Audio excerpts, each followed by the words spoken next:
ঘটনাস্থলে ছুটে যাচ্ছেন, এটা এফেক্টিভ না তিনি তার যা পরিপ্রেক্ষিতে থেকে যা আইনত ব্যবস্থা নেওয়া উচিত বা সংবিধান যা তাকে দিচ্ছে সেটা আমরা কোনটা মনে করছি? দেখুন, এখানে সবই হচ্ছে এই বাংলায়।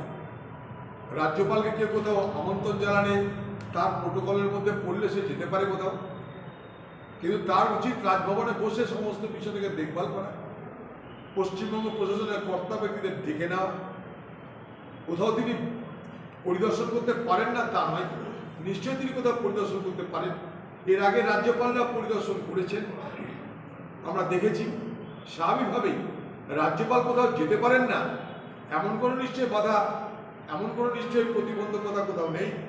কিন্তু আমরা এটা জিনিস অন্তত রাজ্যপালকে যে আশা করব যে ঘটনা নিয়ে যেন রাজনীতি না হয়।